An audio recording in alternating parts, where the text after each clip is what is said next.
ಆತ್ಮೀಯರೇ, ನಾನು ನಿಮ್ಮ ಸುಧಾಕರ್ ಕಟ್ಟೇಮನೆ.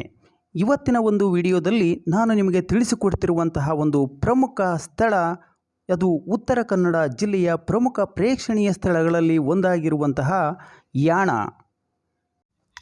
ದಟ್ಟವಾದ ಕಲ್ಲು ಬಂಡೆಗಳ ಮೇಲೆ ವಿಶಾಲವಾದ ಕಾಡುಗಳಿಂದ ಆವೃತವಾದ ಹಳ್ಳಿ ಯಾಣ. ಇದು ಶಿರಸಿಯಿಂದ 35 ಕಿಲೋಮೀಟರ್ ದೂರದಲ್ಲಿದೆ. ಇಲ್ಲಿ ಸುಮಾರು 61ಕ್ಕೂ ಹೆಚ್ಚು ಶಿಖರಗಳಿವೆ. ಯಾಣದ ಪ್ರಮುಖ ಆಕರ್ಷಣೆ ಎಂದರೆ ಭೈರವೇಶ್ವರ ಶಿಖರ ಮತ್ತು ಮೋಹಿನಿ ಶಿಖರ. ಈ ಎರಡು ಶಿಖರಗಳು ಕಡಿದಾದ ಕಪ್ಪು ಕಲ್ಲಿನಿಂದ ಕೂಡಿದೆ. ಭೈರವೇಶ್ವರನ ಶಿಖರವು 120 ಮೀಟರ್ ಎತ್ತರವಿದ್ದರೆ ಮೋಹಿನಿ ಶಿಖರ 90 ಮೀಟರ್ ಎತ್ತರವಿದೆ. ಈ ಶಿಖರಗಳ ಉದ್ಭವದ ಹಿಂದೆ ಒಂದು ಪೌರಾಣಿಕ ಹಿನ್ನೆಲೆ ಇದೆ. ಪುರಾಣಗಳ ಪ್ರಕಾರ ಈ ಸ್ಥಳವು ರಾಕ್ಷಸ ಭಸ್ಮಾಸುರನ ಅಸ್ತಿತ್ವವನ್ನು ಕೊನೆಗಾಣಿಸಿದ ಸ್ಥಳ. ಯಾಣದ ಕುರಿತಾದ ಈ ಕತೆ ಸ್ಕಂದ ಪುರಾಣದಲ್ಲಿ ಬರುತ್ತದೆ.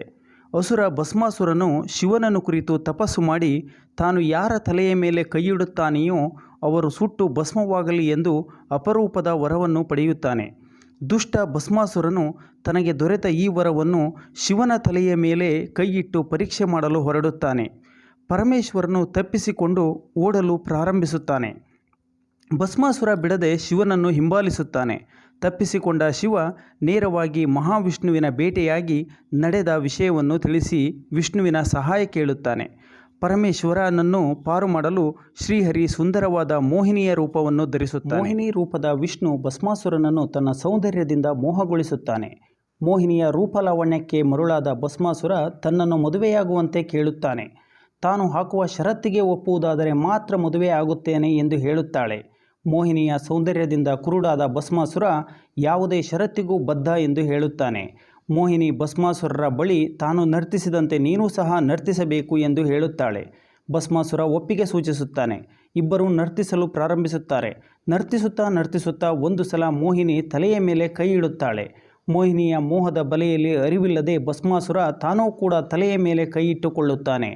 ಕೂಡಲೇ ಭಸ್ಮಾಸುರನ ದೇಹ ಭಸ್ಮವಾಗಿ ಹೋಗುತ್ತದೆ. ಭಸ್ಮಾಸುರ ಹೀಗೆ ಭಸ್ಮವಾದ ಸ್ಥಳವೇ ಯಾಣ.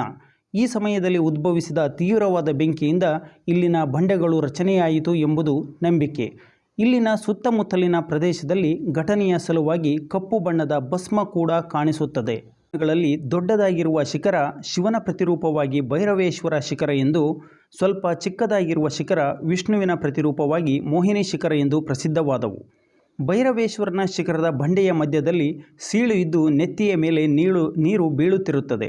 ಈ ಬಂಡೆಯ ಸೀಳಿನಿಂದ ಆದ ಗುಹೆಯಲ್ಲಿ ತಾನಾಗಿ ಮೂಡಿ ಬಂದಿರುವ 2 ಮೀಟರ್ ಎತ್ತರದ ಭೈರವೇಶ್ವರನ ಮೂರ್ತಿ ಇದೆ. ಈ ಲಿಂಗದ ಮೇಲೆ ನೀರು ಯಾವಾಗಲೂ ಒಸರುತ್ತಿರುತ್ತದೆ. ಈ ಗುಹೆಯಲ್ಲಿ ಚಂಡಿಕಾದೇವಿಯ ಕಂಚಿನ ಮೂರ್ತಿಯೂ ಇದೆ. ಶಿಖರದ ಮತ್ತೊಂದು ತುದಿಯಲ್ಲಿ ಚಂಡಿ ನದಿ ಹರಿಯುತ್ತದೆ.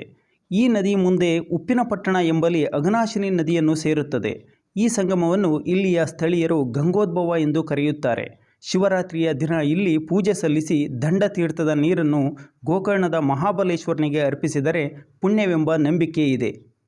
ಇದಿಷ್ಟು ಉತ್ತರ ಕನ್ನಡದ ಪ್ರಮುಖ ಪ್ರೇಕ್ಷಣೀಯ ಸ್ಥಳವಾದಂತಹ ಯಾಣದ ಕುರಿತು ಮಾಹಿತಿ. ಮುಂದಿನ ವಿಡಿಯೋದಲ್ಲಿ ಇನ್ನಷ್ಟು ಮಾಹಿತಿಗಳನ್ನು ಮತ್ತೊಂದು ವಿಷಯದ ಬಗ್ಗೆ ತಿಳಿದುಕೊಳ್ಳೋಣ. ಧನ್ಯವಾದಗಳು.